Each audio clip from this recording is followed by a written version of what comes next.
All right. It looks like I have the wrong camera on, so I need to fix that ASAP. We got to get a little bit of a better kind of view here. Hey, that's a little bit better. The light's a little bright though, huh? No, that's too, no. I think we got it.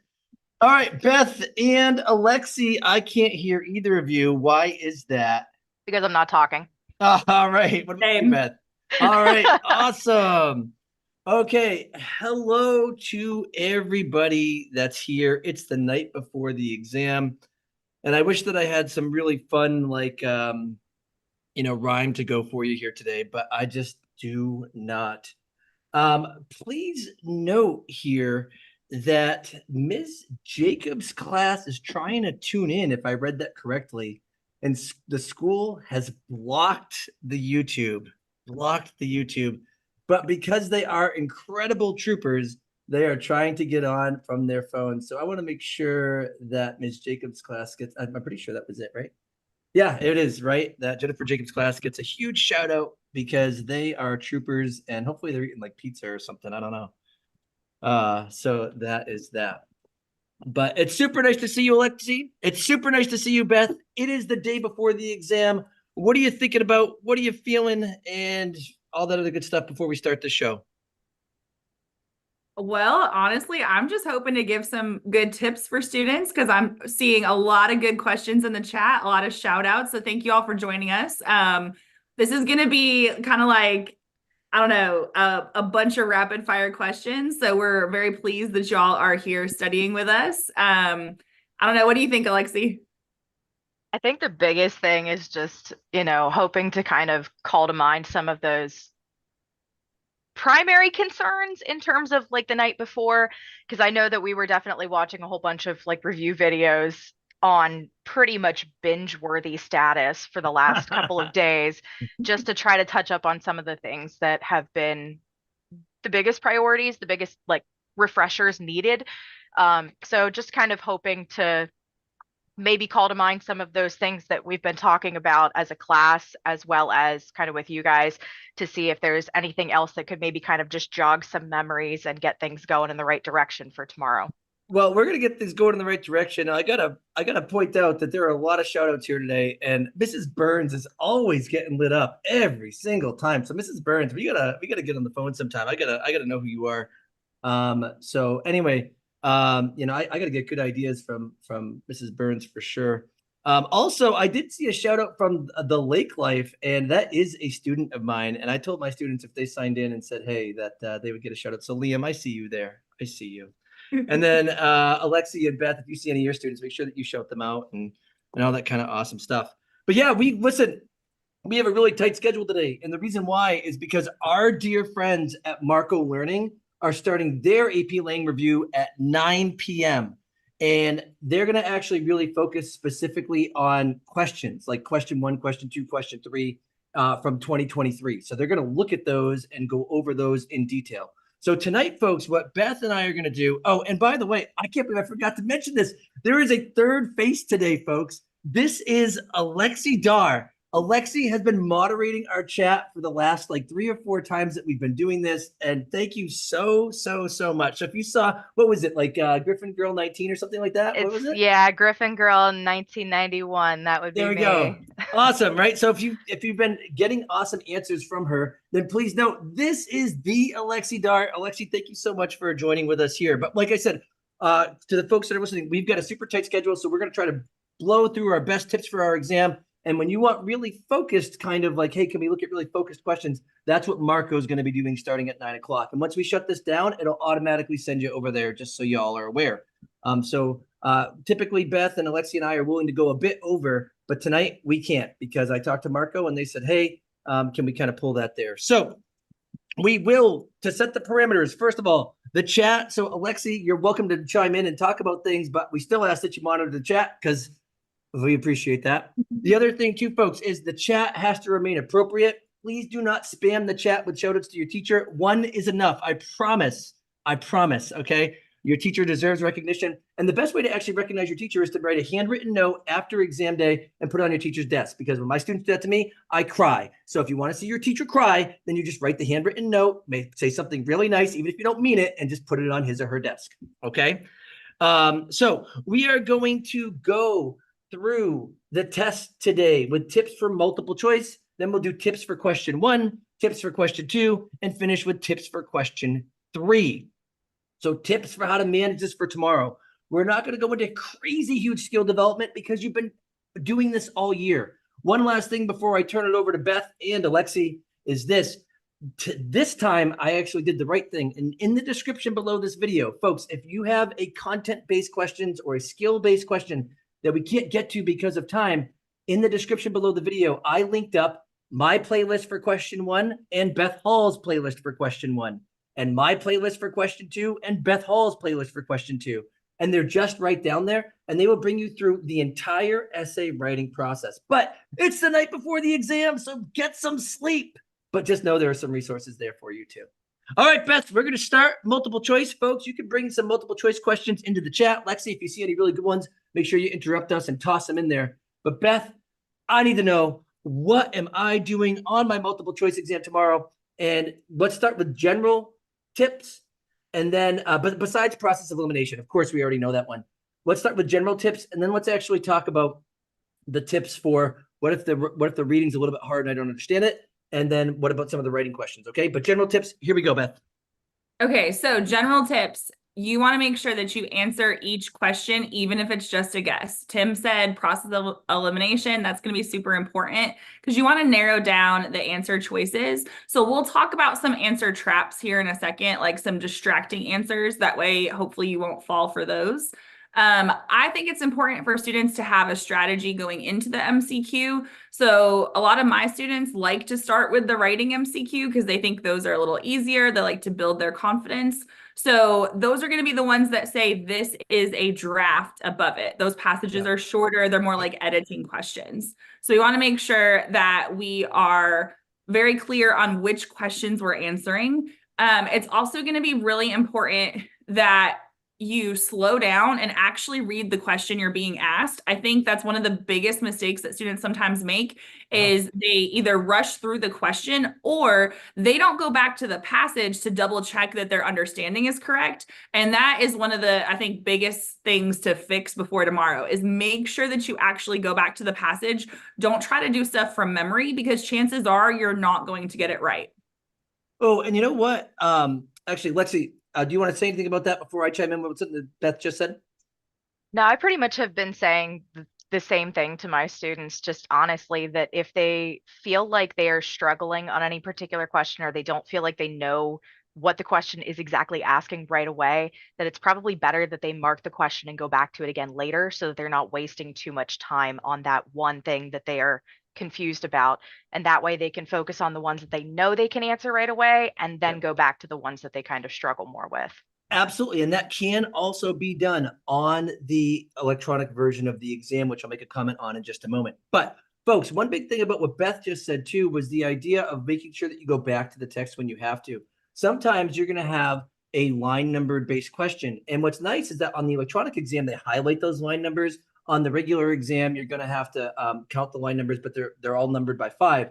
The thing is, though, is that when you have a question that's based around line numbers, make sure you read the 3 lines before that selection mentioned in the question stem and 3 lines after, because most of the time, the inference that you're supposed to make is part of the context that surrounds the question itself. So don't just look at only the line in question. Make sure you look at the 3 lines before it and after it so you get the big picture so you can make the correct inference as you're considering things. Super important. And that's really important when you're taking the online version because it does highlight where the line is in the question. It highlights it right there.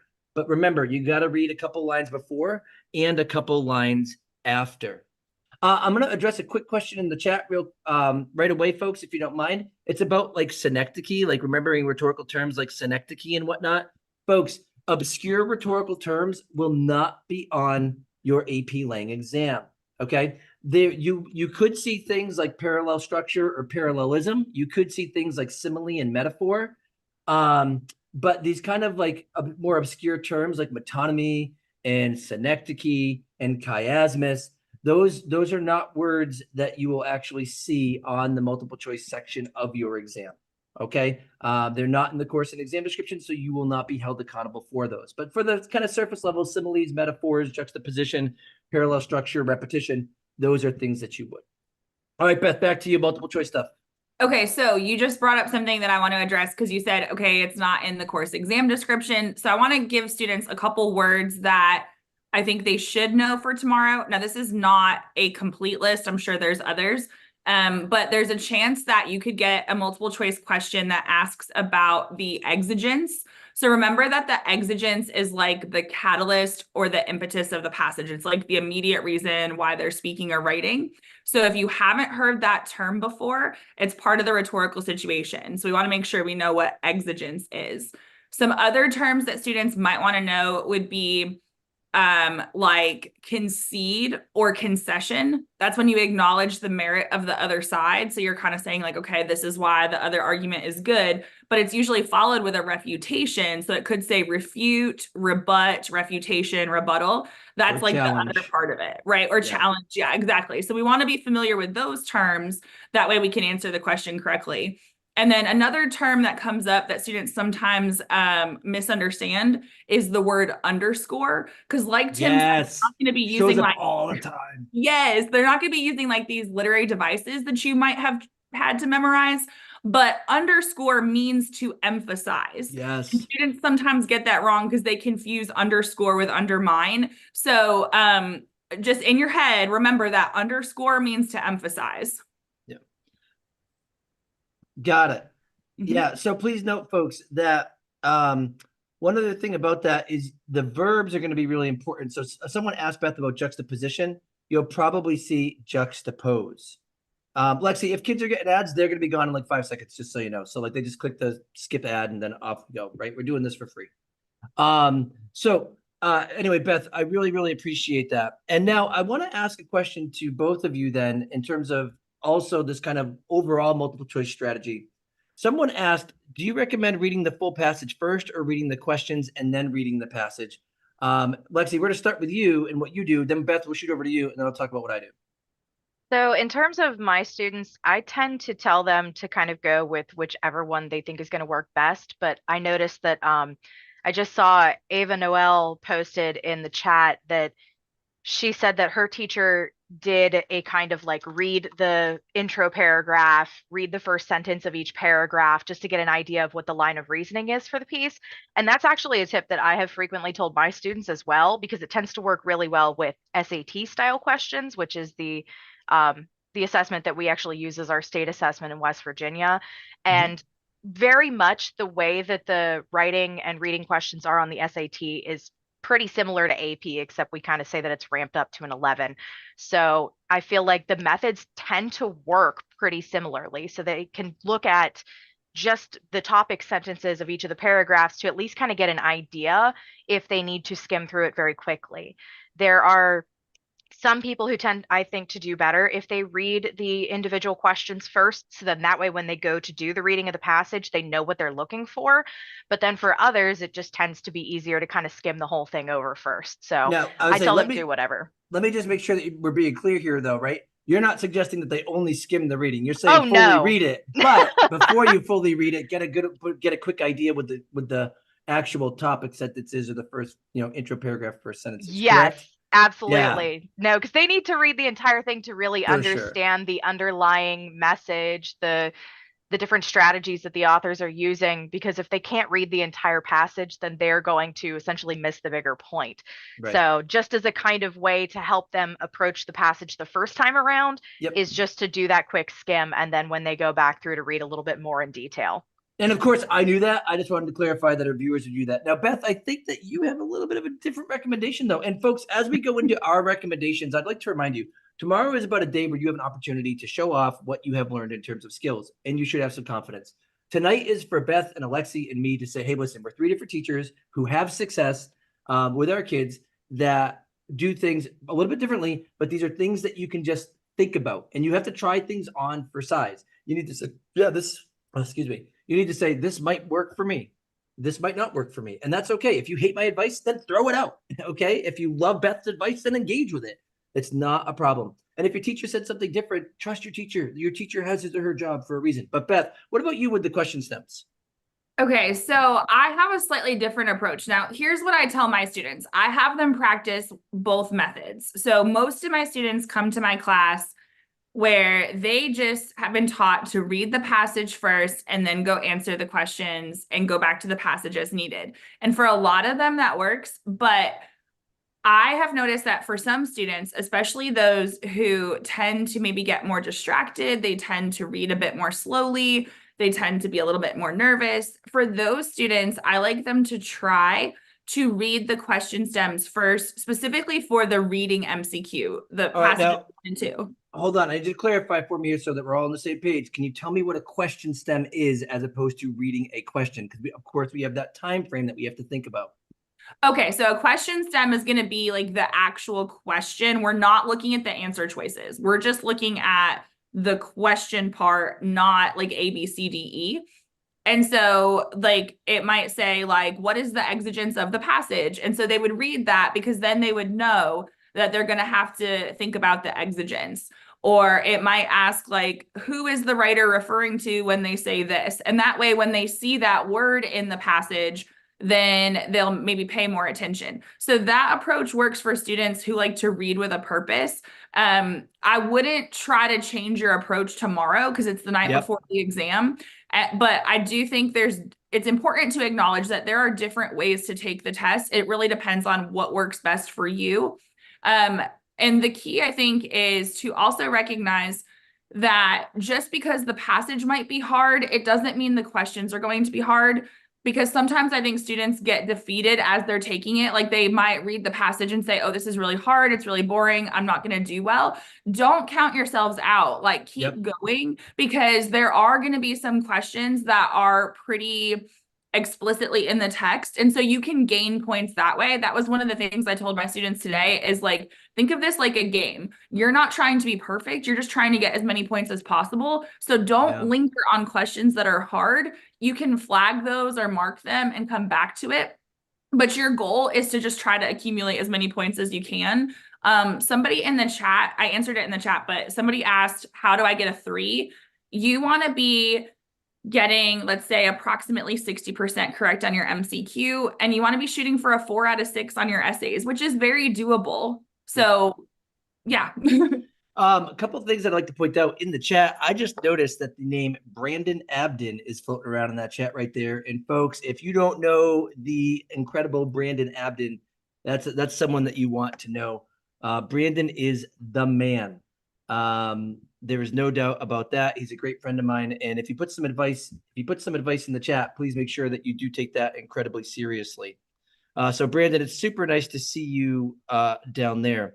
Now, I want to address this next question about multiple choice before we start shifting to synthesis, because we got to fly through our best advice tonight. But don't forget, folks, we do have links in the description to more specific advice with examples and playlists if you want them. But this is the night before. This is the night where we actually think about strategy as opposed to content, because you all have been learning all year. But it said, how do I differentiate on multiple choice? How can I differentiate between the best answer and the right answer? Now, I'm going to answer part of that, but I'm happy to let either of you start that before I jump in. No, go ahead, because you give really good tips on this. So okay. Go ahead. So a couple of things, folks.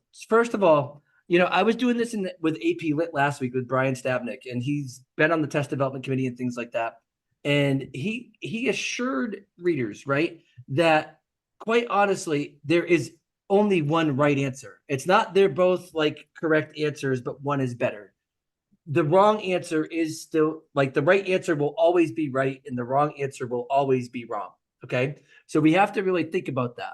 Now, there are typical indicators for what are called lead distractors. That's when you can narrow it down to 2 answers. I'm going to go over what those are in just 1 second.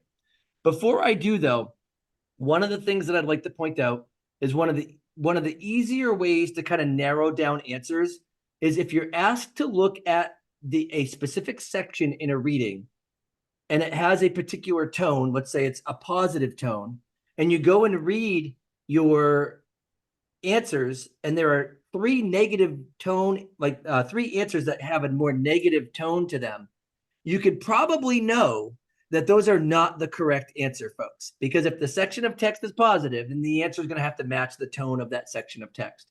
If the overall piece is negative, then that you could do the same thing. So if you're looking at a question that's for the overall with something, and it's mostly negative, if there are answers that are entirely positive, you can typically you can kind of toss those out. Just kind of one of those movements there when you narrow down answers. The other thing too is that lead distractors typically have three qualities that I've picked out more than anything else. Now this is anecdotal, just over a lot of years of teaching Lang. So that's not like that question writers are told that they're supposed to write their lead distractors this way. But typically, the first part of the first lead distractor has half the answer correct, or even most of the answer is correct, but there's something that is very wrong about it. And if the answer is partly wrong, it's entirely wrong. The reason why kids fall for this a lot is because what normally happens is rather than knowing that the other answer is fully correct, they question their own reading comprehension. So folks, go in with some confidence, please. Next, the next type is that the lead distractor is incredibly vague. So you get to it and you're like, well, I think it maybe could be this. Well, if it could maybe be this, and the other one is a nice specific answer in relation to that section of the text, you can know that if you have a 50-50 shot, go with the one that's specific. The last one, which seems to be the hardest one, is when the correct answer is something that shows up in the text that you can actually put your finger on. I always tell my kids, you can answer your questions by putting your finger, by giving your test the finger, but it's this one. You can actually like point to it and touch the actual evidence in the text. When this third one comes through, the third lead distractor, you can actually put your finger on the textual evidence, but it's not for the question that's actually being asked. And that goes back to you, Beth, where you're like, hey, read the questions carefully and take your time to do so. So that's what we have there. Now, Beth, what happens, right? Or Lexi, what happens if kids get a read that's hard? Because chances are they're going to. This is college level reading. What happens there? So there's a couple things. First of all, we want to identify the topic. Like, I know it sounds kind of obvious, but like first things first, ask yourself, what is this passage actually about?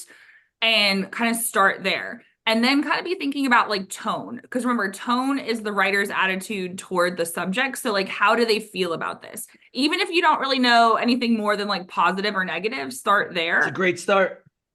Yep, that would be my first advice. And then I would say, I tell my students, like, sometimes you need to stop more frequently because sometimes, especially if it's an older passage, the paragraphs are like super dense. Like they don't break up the paragraphs the way that we probably would. So it's okay if you need to stop after a few sentences and just kind of like translate it for yourself, for lack of a better term.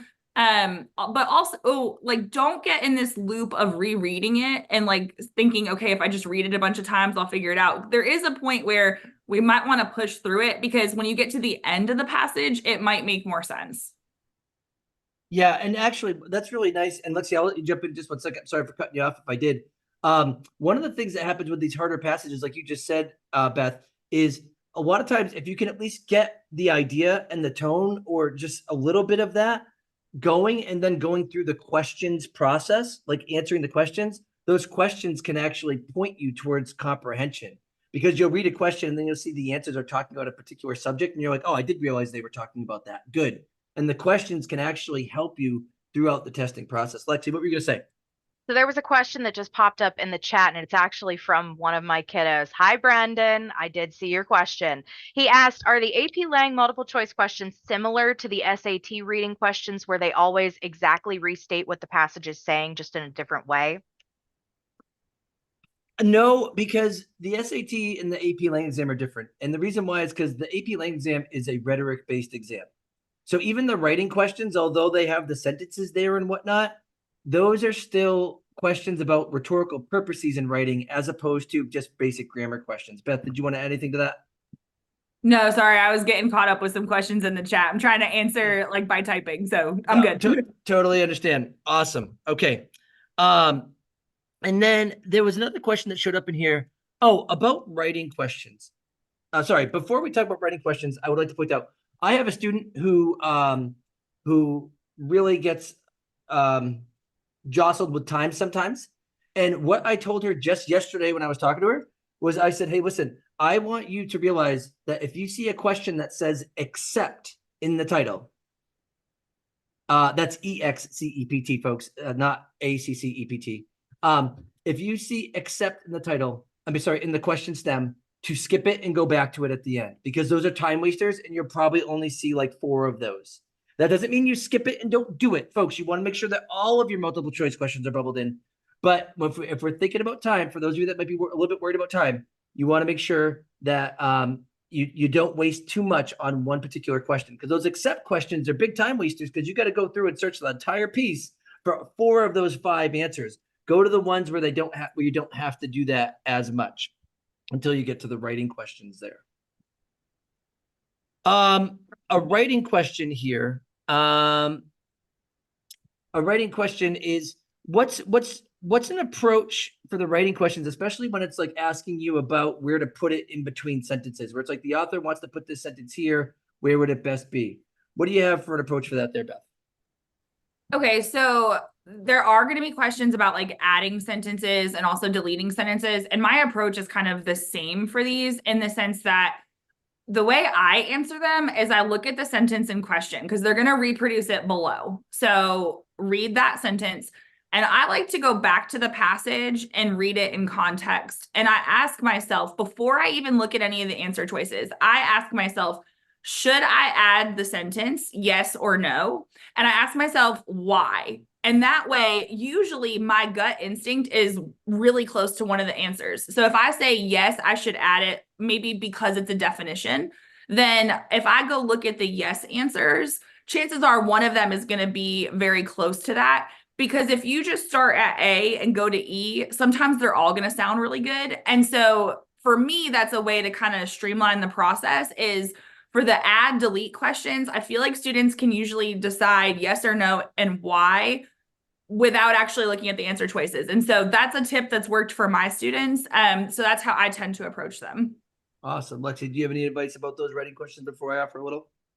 I pretty much do kind of the same thing, especially if you're looking at the questions that do ask for where can we place this sentence in comparison to the other ones that are in the passage, because I tell them to make sure that they're looking for some kind of a transition of ideas from the previous sentence to the next one, because it's going to be that connection that they want to make in order to make sure that the line of reasoning just overall makes sense. So if they can find that connection of ideas from one sentence to the next, then it's very likely that the sentence you're trying to place in there is going to go between those two. You know, that was honestly my advice, Lexi. I was going to say, look for the transitional element. Okay, folks. So that is really, really key. Now, there is one thing that I'd like to point out that can help kids a lot on test day. And this only works for like 2 or 3 questions. So folks, I don't want you to flip it out tonight if you're like, but I don't know. Okay. But if you know how to properly use a colon and a semicolon, grammatically, but for a purpose, typically about 3 to 5 questions. Well, I should say between 2 to 4 questions can be answered that way. I think about one example where it talks about a sample reading selection was given by the College Board, and it talked about like the benefits of using the metric system. And it just said, and there would be plenty of benefits. And then they asked what would best be put here. And it was a colon, and then it listed the benefits. So folks, just knowing what a colon and semicolon can do can help you just answer just a couple multiple choice questions. So that's just something that would be there. Now, folks, if you are asking questions about the essays, we're going to get there because we're going to shift to question 1 in just a minute. Okay.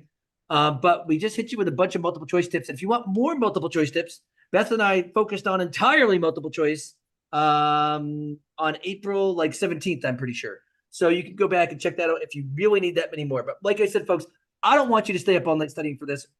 I don't think any of us do. We want you sleeping because you've been doing this all year. We're just here to just say, here are some tips that seem to work that you might want to just consider. Okay. I would hate for anybody to throw a game plan out the window that they've made all year because Freitas said this or Hall said this or Darr said this. We're just trying to say, here are things that work with our kids. Okay. We got to get to these FRQs because we're about halfway. You got it. Yep. So question 1, here we go. Beth, take it away. What do we have for tips for question 1 and the overall process here? Okay, so synthesis, one of the most important things you need to remember is that you're going to want to cite three sources, three different sources. So if you cite source A two different times, it still counts as one source. There are different methods for citation, so try to make sure that you are clearly citing those sources. I know I have a couple videos on this. I think Timm might as well, in case you just want a quick refresher. But we got to make sure we have those citations because it really helps direct your reader's attention to it. Now, synthesis is the one with all the sources, right? So we want to identify what are we being asked to write about. If it's a topic you've never heard of, like last year, I don't think any of my students had ever heard of a vertical farm. Don't panic. Just make sure that you read the context and really look at those sources to figure out your perspective on the issue. Now, if it's something that you're familiar with, like a few years ago, they were asking about libraries. Ask yourself, okay, what is the role of libraries? And maybe try to think of your position before you get to the sources so that way you develop your own voice. Remember that we want to use the sources to support our argument. We're not trying to summarize the sources. The sources are going to be your evidence, but you need to have a clear position. All right. Now, Beth, I really appreciate that. And it's actually going to lead to this question that I just got from the chat. So it looks like there is a Christine Shepard who's doing a live review with her students, and one of them has a question. So we're going to shout out to Miss Shepard and all of the students, things like that. But this question goes really well with what you just said. And it is, how do you organize your opinion on a synthesis essay when there isn't necessarily much evidence to support it? And I think about that in relation to the sources that are in there. So what's kind of the suggestion here? Okay, so I want to make sure I'm understanding this correctly. So the student wants to take a position, but they don't really feel like they have a lot of evidence for it. Is that what we're thinking? Yes. Yep. That's what it seems to be to me. Yes. Okay.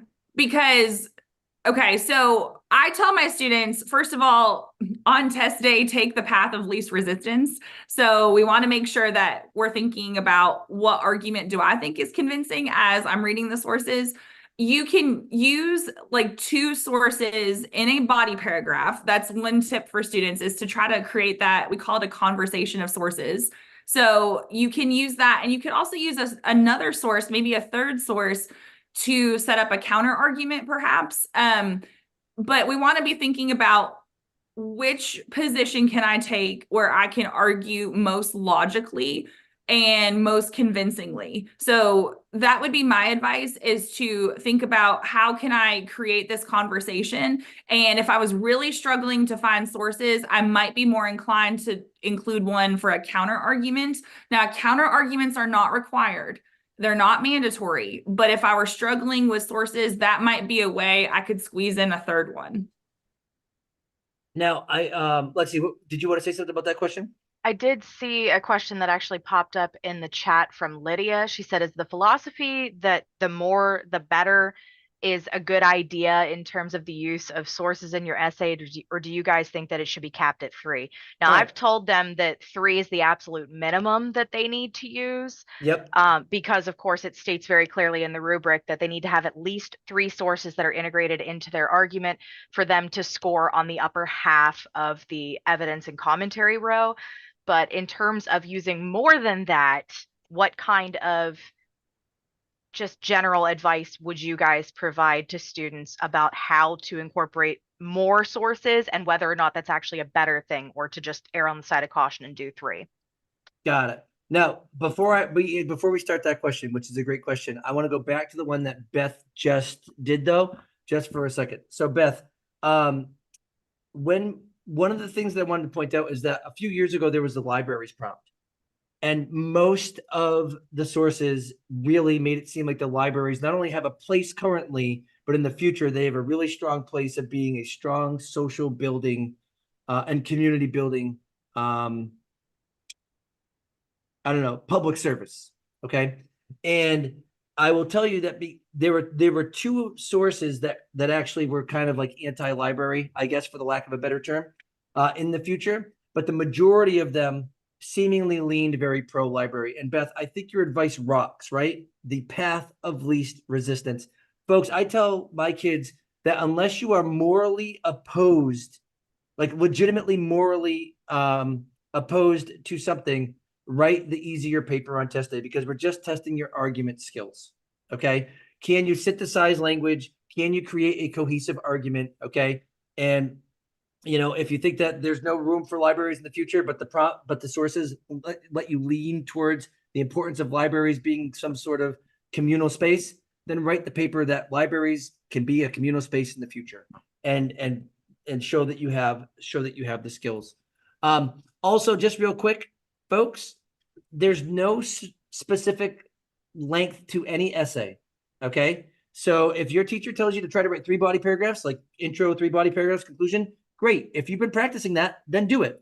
My kids know that if they do what they're supposed to with evidence and commentary and a thesis, they can write a thesis, 2 body paragraphs, and a strong conclusion. There's no one set way for that. Now, back to your question, Lexi, which is minimum of 3 sources. Do we add more? Do we not add more? Beth, what's the advice that you typically give your kids? Okay, so I tend to tell my students that they definitely need 3. A lot of my students use 4. But I do want to clarify something because sometimes there's a misconception that has rolled over from the AP history classes. And that is, I think they've changed their rubric this year. I could be wrong on that, but I know there used to be something in APUSH and other classes where they had to use all the sources and they somehow got like this complexity point. We don't have that in AP Lang, so please don't try to like stuff your paper with sources. Like you are not going to get any extra points by putting in all 6 or 8 sources. There's been 6 lately. You also are not going to impress your reader by stuffing in these sources. Like it's not a challenge accepted moment. I think 3 to 4 is more appropriate. I agree. So first of all, you're right, Lexi, the minimum is 3. I tell my students, once they find 3 sources, folks, we have to remember, we are against a clock, okay? Whether we like it or not.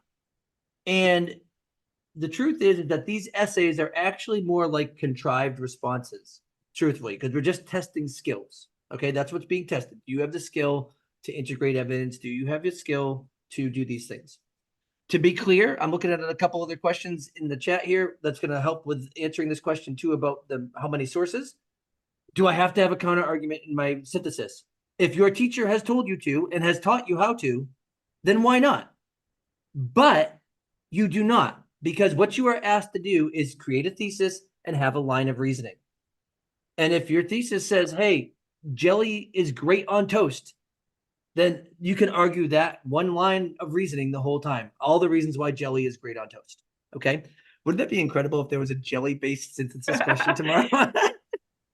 But anyway, Beth, I think is absolutely right. I really think you nailed it with this one, Beth, where it's 4 max, because I tell my kids, if you can write your argument with your first 3 sources and you know it, why spend the time reading all of the rest of them when you know that you need to kind of work in time constraints? It's hard. It's hard. So I would suggest 3 to 4. Lexi, anything else about sorry, I'll answer one other part. I tell my students you want to have 2 synthesis quotes per paragraph. Try to have them from at least two different sources. Now that means if I use A and B in my first paragraph, as I'm making a point, I could still use A and B in my second paragraph, but we have to make sure that we get C, D, E, or F in there at least once, because you have to quote at least 3 separate sources, not one source 3 times or something like that. People are also asking about some people are asking about topic sentences. Like, hey, can we go over topic sentences? Folks, this is the night before the exam.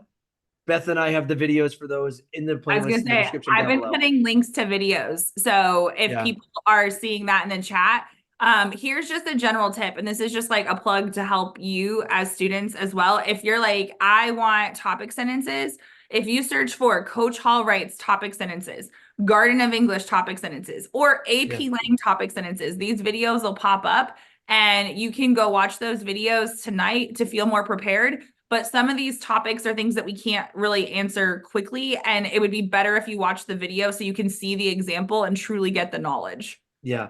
Yeah. This is like, there's a difference between like cramming and remembering something and, just being like, oh, I just have to, I should have been paying attention all year. Right. We're just trying to give you test day tips. The test is hard, but you have skills. So be confident and just think maybe, Now I know of a couple ways that there'll be lead distractors. I'm going to do that. Oh, Beth said, try to decide if I should put a sentence in there before I read the answers. That's a good idea. And these are the kind of things that we're looking to do here for tonight. Lexi, what's going on? I see we've had a couple of repeats of a question from Gianna S. She Yep. asks, how should we divide our time for each essay? Mm. I've told the kids, and pretty much I believe that you both have said kind of the same thing, that they can go in whatever order they need. They're going to get those reminders in the script that say after so much time, okay, it's recommended at this time you should be moving on to whichever part of the free response question is next, but that they don't have to follow those. They can go in whatever order they want. So I know when my students did a mock exam not too long ago, I told them, you want to start with rhetorical analysis because that's the one that you're the most comfortable with, start there. If you feel like you'd rather start with synthesis because that's the one that you feel like you can really respond to the quickest, by all means, go ahead. That they don't have to necessarily go in the order of the essays. And I know another thing that I did see a couple of times pop up, and I didn't write it down here, but it was related to the 15-minute reading time.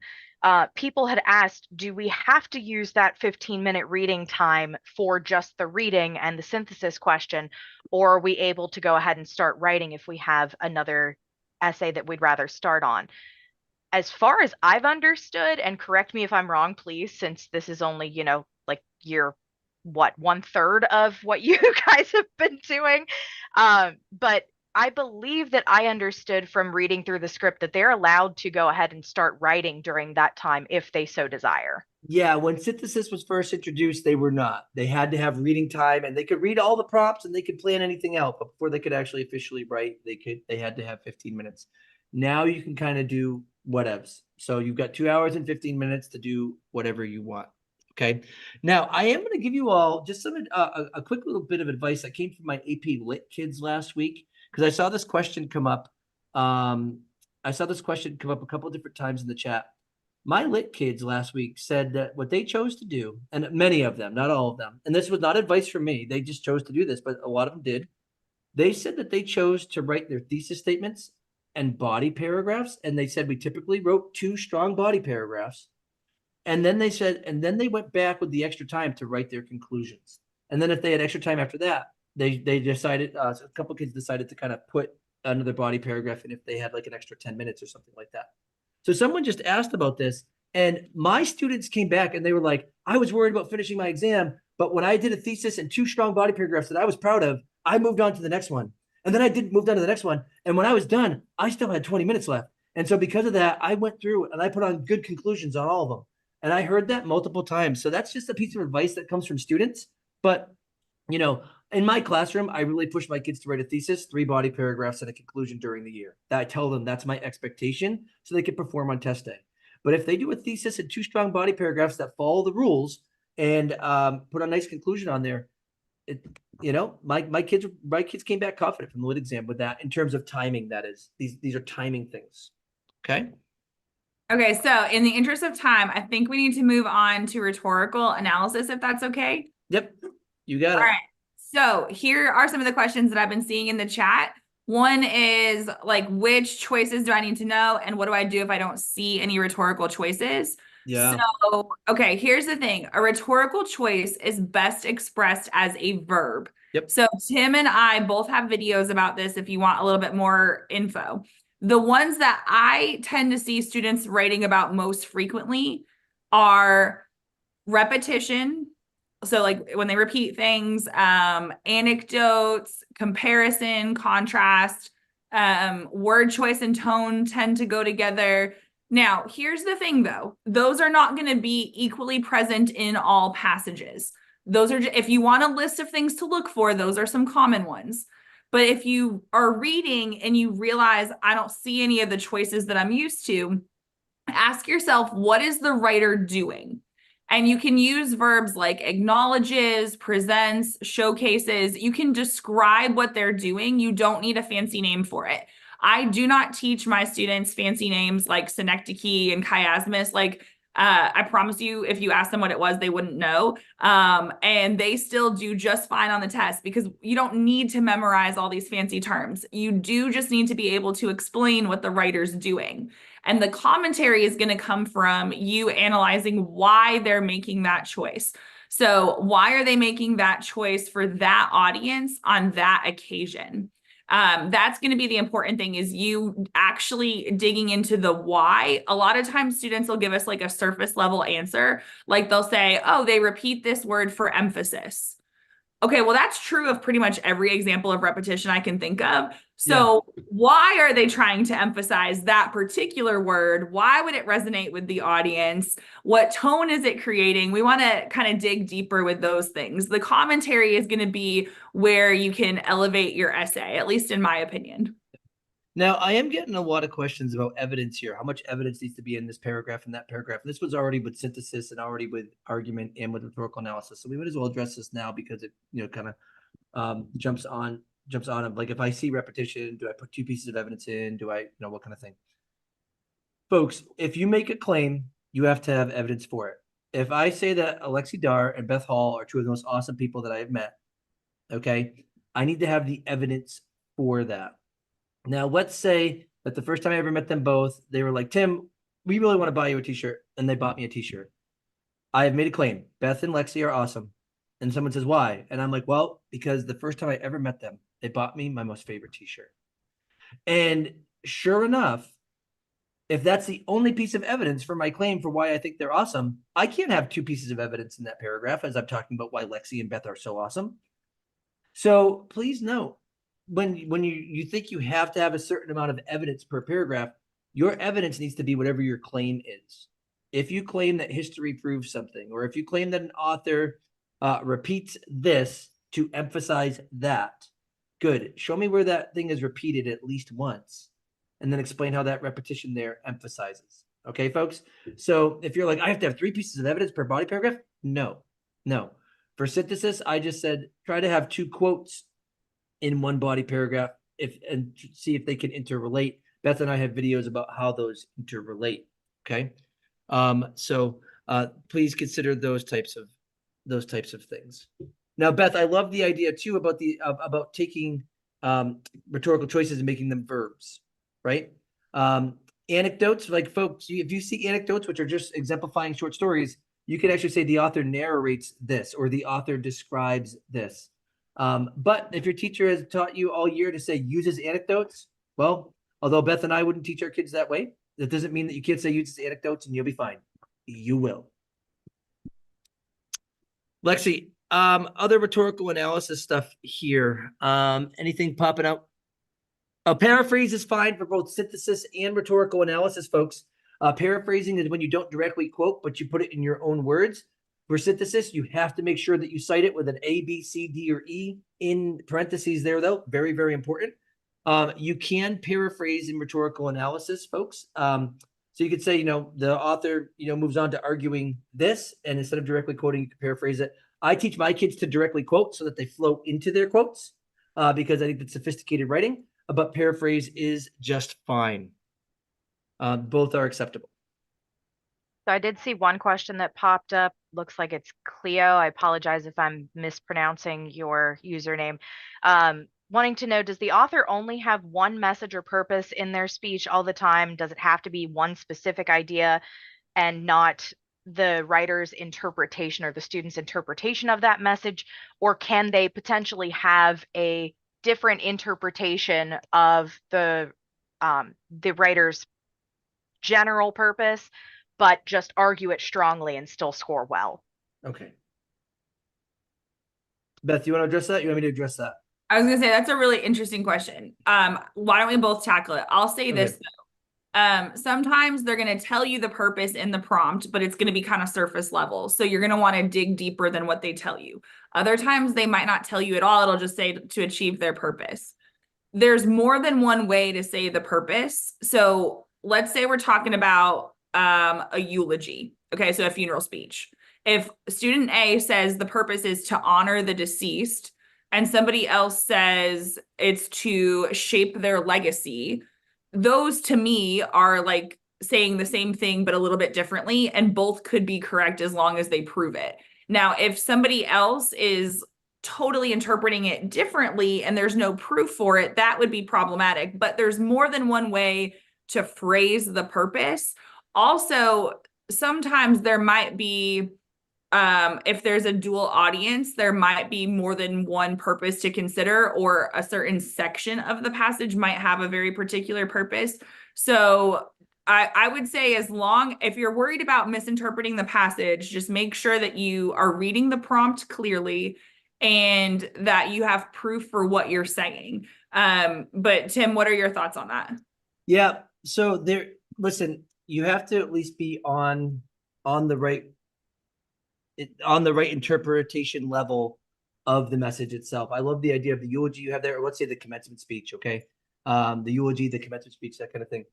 If you say that the message, that the purpose is going to be to honor somebody, or that's the point of the eulogy, to honor the legacy, but then all of a sudden you're like, so-and-so is criticizing so-and-so, even if you misread it as a criticism and you provided all of the evidence and the reasoning for your misread, that's still a misread. It's going to be a 1-2-0 because that's inaccurate commentary. So for rhetorical analysis, there is definitely a purpose that you need to interpret, but there is some open room there as long as you're in the ballpark.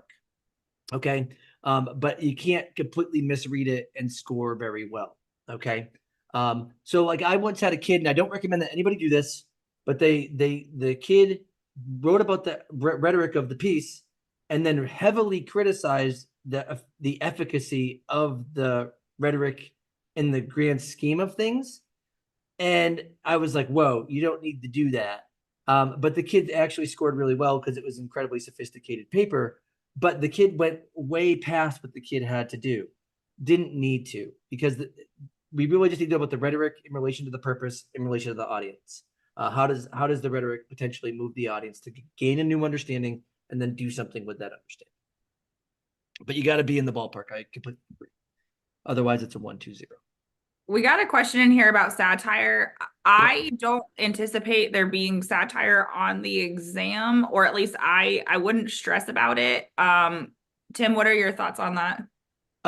So listen, you can never say no that it won't be on the exam, but I will tell you that it's very hard for satire to be on the exam. If it's going to be on the exam, it's going to tell you that it's satire. Exactly. Okay. It'll absolutely tell you.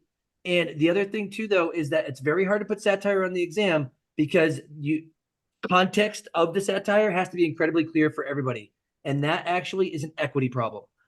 So because of that, I don't think that we've seen satire on the exam since 2013. And even when it was there, it was very clearly satirical piece. Could it be there? Maybe. Will it be there? Most likely not.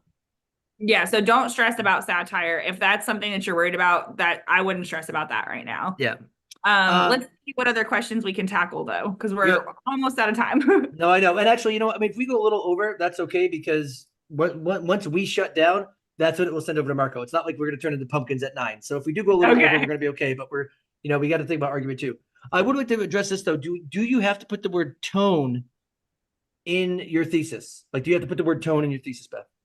No, it's not required. In fact, you don't even need the word tone. You could put an adjective like, I don't know, let's say it's a patriotic speech. You could say like in his patriotic speech. And if I'm reading that, then I'm going to infer that that's the tone. So no, it's not required to use the word tone. It's not even required to put the tone in there. It's a nice touch if you want to, but it's not mandatory. Yeah. Somebody just asked about an older, do we think that they'll see an older selection? Folks, I'd rather not speculate. There's a chance that you might. There's a chance that you might not. It's really just let's get in there and read. If you struggle with reading older pieces, though, by the way, find the verbs in the sentences. That's like those action words, and then just say who or what's doing those action verbs. Because if you could say who or what's doing the verb, that's going to help you comprehend what you need to comprehend. Everything those create meaning. All other language adds meaning. So just something to think about there. If you want more information about a space cat or anything like that, because I know that Beth and Lexi do that, and I don't space cat, but that's okay. If you want to know rhetorical analysis stuff, videos in the description, in the links there. But once again, folks, I am trying to get you in bed tonight because you've been doing this all year.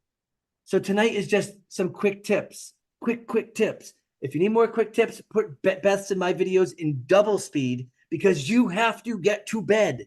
Okay? And that's important. But now let's actually move towards the argument here. So Beth, Okay, hold on though. One quick thing, because we've Yep. been asked about sophistication. So sophistication, at least for rhetorical analysis, one thing to consider is the broader context. So here's a question that I have my students think about, especially if they have time for a conclusion paragraph. I have them ask themselves, how is this message significant today, if there's a message, or what is the historical impact of this particular passage? So broader context is one way to do it. You could also earn the sophistication point because of your style. So if you're looking to have a more vivid and descriptive or persuasive style, you might think about adding in meaningful punctuation. Now, this would go for all 3 essays. So can you use appositive phrases or non-restrictive clauses? Those are the things between the 2 commas.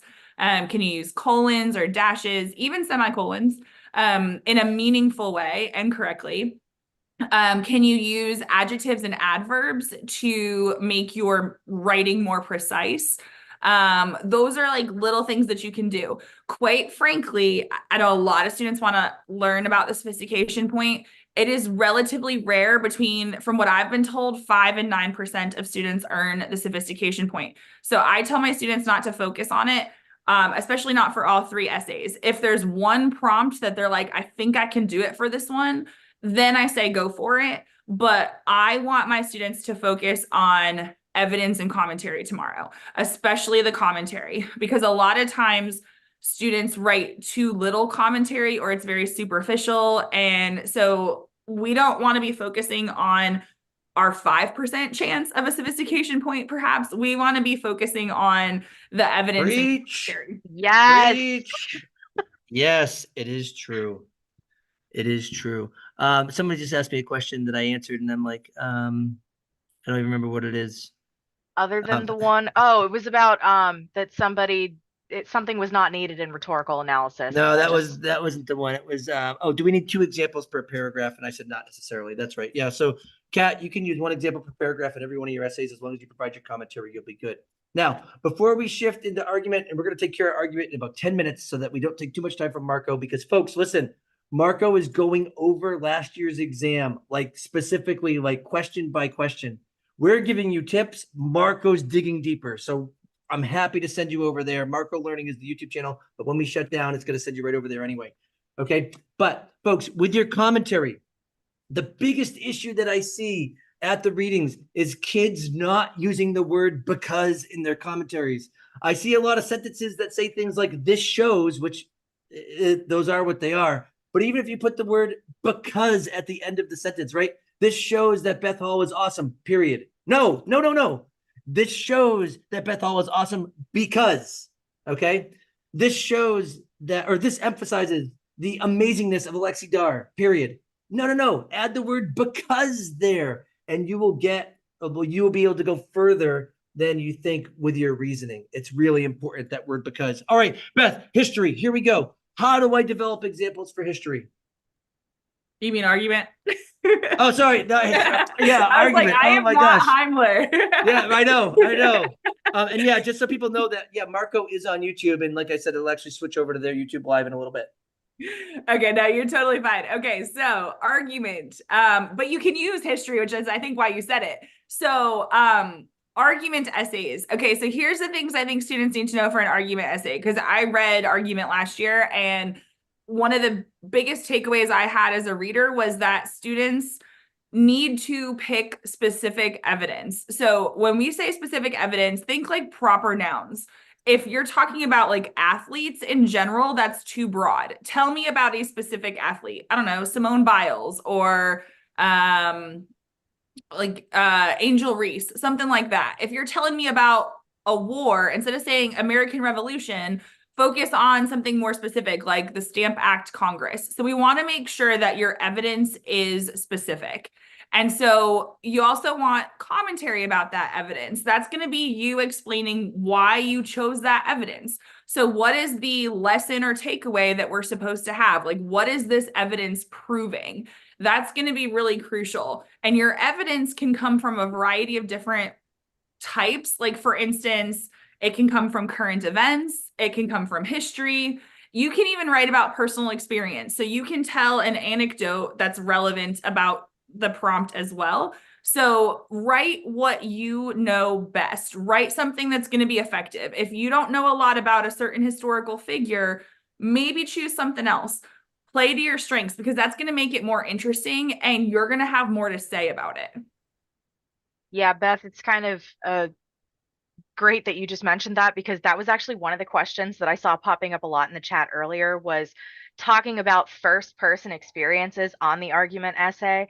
So I'm glad that you pointed that out because I know that like if you're looking at any of the acronyms that we could potentially use just for giving some ideas of different types of evidence, one of the big things that seems to be in all of them to some degree is personal experience or observation as an opportunity for that to be their evidence.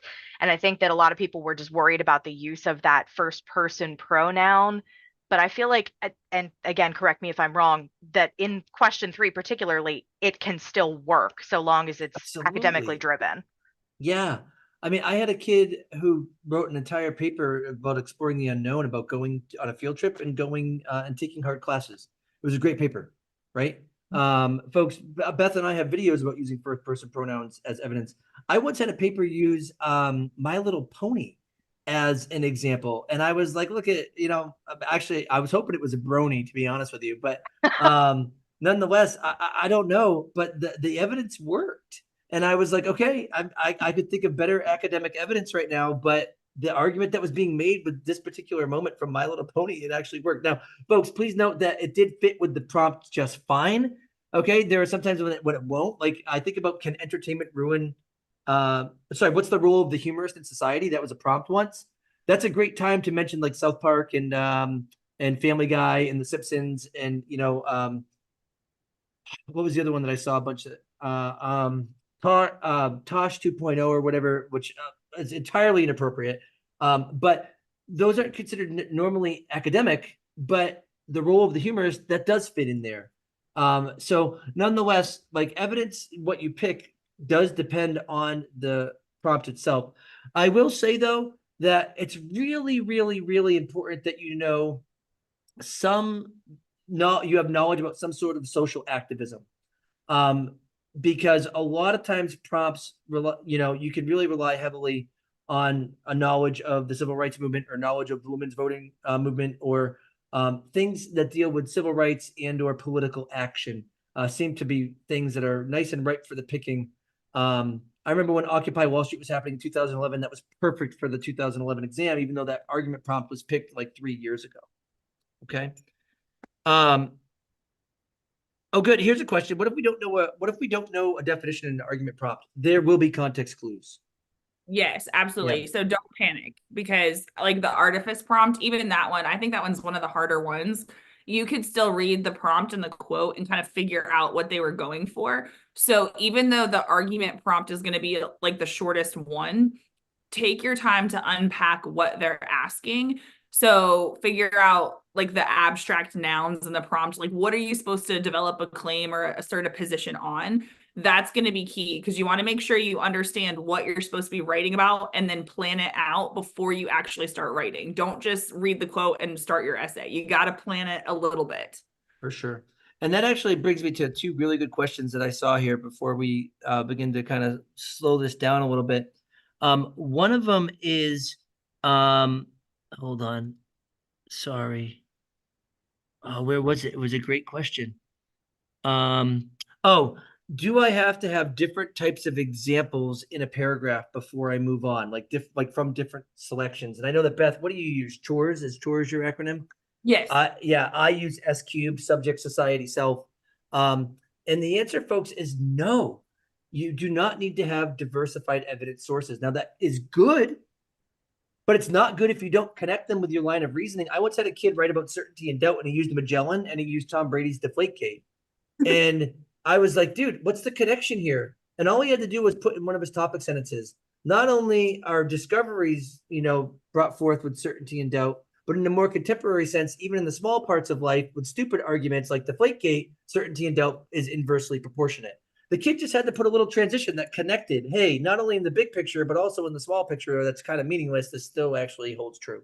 Because the kid was arguing that the certainty and doubt are inversely proportionate, but there was no connection there. So I'd rather see a kid write about him or herself as long as it answers the prompt well with 2 separate examples, than try to just say, well, I have to diversify my examples. Oh, here's the other question for argument, Beth, the counter argument.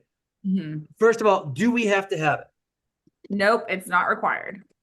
No. And Lexi, I'm glad that you agree there. I'm sorry that we kept you kind of quiet over there, Lexi, but you just did such a good job moderating the chat, you know? I keep muting the headset just because I don't want you to hear the obnoxiously loud clicking of the keyboard. And any of my kids that are in the chat right now will probably tell you the same thing, because I have basically the same keyboard at home as I have at school, and it is a mechanical one, so it's loud. Gotcha. Beautiful. So, folks, that's right. You don't need to. You don't have to address a counter argument, but it's not a bad thing too, as long as you know how to do it. And one thing about that too, Beth, is the question came through. Well, where should I put it in my essay? Oh, that's a really good question. I have advice for that, but I want to hear yours first. Okay, so I think it's a choice that you make as the writer. Most commonly, I see it as the final body paragraph, because if students put it there, they can omit it, so they can leave it out if they don't have time. So that's why I think a lot of students put it at the end. Also, if it's at the end, presumably you've already proven your side. And so putting it at the end, if you need to cut it, you can. Also, some of my students, though, like to kind of weave a counter argument into their body paragraphs. That's kind of the style that works for them. And when they do that, I don't think they're necessarily going for sophistication. I think they're just genuinely trying to develop their argument. If I had to do it and I had more than 40 minutes, depending on the topic, I might put it as my first body paragraph, depending on what argument I was trying to make. So really it could go anywhere, but you got to consider, number one, do I have time to write it? Because you really want to be proving your position. The counter argument's not mandatory. The other thing you want to ask yourself is, where is it going to fit best? Is it going to help my essay? So it can go anywhere. Most commonly, I see it at the end or woven into an existing body paragraph. Okay, somebody asked me to shout out Ms. Mazzarella. I'm sorry, I don't know if I had a phonetics, I would shout it out, right? But apparently it was a first year teaching lane, and we want to make sure that she knows that her students are big fans. That's important, especially as a first year, because it's a hard course to teach. But Beth, also in relation to your advice here, what I tell my students is you need to think about how much your audience is either in agreement with your position or not. Because if your audience is not in agreement and you're going to put a counter argument in, you want it to be first. So you put your thesis out and then you put your counter argument in. And the reason why is because if you're just going to argue your point the whole time and your audience is sitting there the whole time saying, yeah, but what about, what about? And then you finally address it at the end, that person has ignored your entire argument on the forehand because that person is contentious towards your argument. So why don't we alleviate their concerns up front and then move into your argument? If you think that the audience it would most likely agree with you anyway, then you put it at the end if you're going to put one in there. Because it's like, hey, you already agree with me. By the way, if you run into somebody who disagrees with both of us, here's what you could say. And now let me just kind of add a conclusion here. So I think it really depends on how contentious you think your audience is with your position. Okay. Beth and Lexi and me, we have 1 minute only to give our final sayings, because we got to get these people over to Marco where they can dig deep with John and company. Beth, we start with you. Okay, so I've been putting this in the chat, but I want to verbally say this. After you're done watching Marco, I would love it if you would go to Coach Hall Writes on TikTok, because after I put my kiddos to bed, I'm going to be doing what I've done for the past several years. Like, at least this is probably year 3, maybe 4 of going live on TikTok. So go watch Marco and then come join me over on TikTok, where I answer more of these questions for you. Cause I know we covered a lot tonight, but I tend to stay up. I'm a night owl. I stay up late the night before the exam. So if you want more questions answered, go follow over there. If you're on the East Coast though, you're going to bed. Okay. Yes. Yeah. You East West Coasters, you can stay up. Now, That's here's right. my advice for students for tomorrow. The most important thing I need you to know is that you are awesome and you are worth it. You are going to rock it. I'm seeing a lot of comments about, I'm not going to say the colloquialism, but people are a little nervous about tomorrow. Do not give up on yourself before the test has started. Do not give up on yourself during the test. You need to try your very best. You've got this. But in case you haven't heard it lately, I'm sure your teachers have told you this, but we're proud of you. Thank you for taking the time out of your evening to come listen to us and to try to study. That shows that you care. Even if you're here for extra credit, it shows you care. So we're really proud of you. And so don't overthink things tonight. Just stick to your plan and do your very best tomorrow. You've got it. Okay, I'm making a little shout out list for these teachers that are coming through, but Lexi, give your advice here while I get that ready. I think the biggest thing that I can say to everybody is honestly something that you have kind of mentioned a couple times on some of the previous lives, and that's just to go in with confidence. I tell my kids all the time, even if you're kind of doing a fake it till you make it attitude, it's better that you have some kind of positive attitude going into the exam because you're going to feel a lot more confident in your abilities by going in with the attitude of, yes, I can actually do this. And also, don't overthink things. I know one of the biggest tips that has really helped a lot of my students, especially whenever it comes to things like multiple choice, is to go with your gut. If you are stuck between two, go with the one that you are most driven to. Don't overthink it. Don't look back at it. Just, you don't lose points for guessing. You just don't gain them. So it doesn't hurt you to give that a shot and just try. Don't leave anything blank is going to be a big one. And you're more than the number that you get at the end of this whole thing. Like, I know they've mentioned before that both Beth and Timm have talked about how even if you end up with a 1, God forbid, on the exam, that you are still beyond ready for a college course. It's not just about whatever the score is that you get. So try to remember that you are more than just that number and you got this. Yeah. I appreciate your advice. So instead of echoing those exact same sentiments, I'm going to shout out to Ms. Perez, Ms. Smith, Ms. Turvell. And then from East Boston High, we've got Mr. Barras, but I actually know him, but I think I pronounced his name incorrectly because I only know him by his first name. So I do apologize for that, right? Mrs. Arnold, Ms. Jankowski, and Mrs. Halling, Dr. Wilborn, Ms. Bruno. Let me see here. Mrs. Wheeler, okay, Mrs. Carvalho, folks, Mr. Burton, all of you all, right? And all of you that care about your teachers, the next thing that you need to do is you need to become the rhetorician. And like I said earlier today, you need to write the letter to your teacher. I don't need to shout out your teacher. You need to do so. Okay. And that's going to mean way more than getting me to say something. I'm just this ugly dude from Massachusetts. Okay. So, like, that's what it comes down to. So, listen, if you're on the East Coast, you're going to bed. If you're in Central, you're going to bed in 1 hour. If you're in West Mountain, you're going to bed in 2 hours. And if you're in Western, you're going to bed in 3 hours. Okay. So that means that only Mountain and Western get to hang out with Beth tonight. I'm just kidding, Beth. I'm just kidding, Beth. I can't tell anybody what to do. But Alexi and Beth, I just respect you so much. I'm so grateful for you. And I look forward to doing this with you again next year. Absolutely. Thank you. Bye. Thanks, everybody.